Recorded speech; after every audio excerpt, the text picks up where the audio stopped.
ഈ കുതിരത്താലി എന്ന് പറഞ്ഞ സാധനം അല്ലെങ്കിൽ ഹോഴ്സ് റാഡിഷ്, അത് ഈ മണ്ണിന്റെ അടിയിലുള്ള ഒരു വെജിറ്റബിൾ ആണ്. ക്യാബേജ് ഒക്കെ പോലത്തെ ഒരു വെജിറ്റബിൾ ആണ്. പലരും ഇപ്പോ പല വീഡിയോ എടുത്ത് ഇടുന്നുണ്ട്. അത് ഡ്രഗ് എന്നുള്ള രീതിയിലാണ് പലരും ചിത്രീകരിക്കുന്നത്. എന്നാൽ അത് ഡ്രഗ് അല്ല. നമ്മൾ തലയിട്ട് ആടുന്ന ആ ഒരു 5 സെക്കൻഡാണ് അതിന്റെ ട്രിപ്പ് ഉള്ളൂ.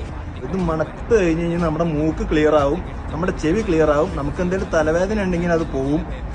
ഇതിന്റെ സ്റ്റഡീസിൽ മൈഗ്രെയിൻ എന്നൊക്കെ പറയുന്നുണ്ടെങ്കിലും നമുക്ക് കംപ്ലീറ്റ് അതിനെ ആശ്രയിക്കാൻ പറ്റൂല.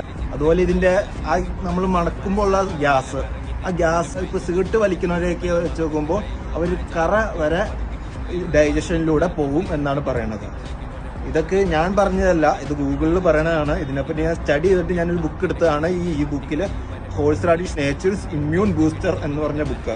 ഈ ബുക്ക് ആവശ്യമുള്ളവര് എനിക്ക് പേഴ്സണൽ മെസ്സേജ് അയച്ചാൽ മതി. ആ പോലീസുകാർ യൂസ് ചെയ്യുന്ന വീഡിയോ വരെ ഇപ്പോൾ ഇൻസ്റ്റയിൽ വൈറലാണ്. തല യൂസ് ചെയ്യുന്നതുകൊണ്ട് നമ്മുടെ ബോഡിക്ക് ഒരു ദോഷവും ഇല്ല, ഗുണം മാത്രമേ ഉണ്ടാവുള്ളൂ.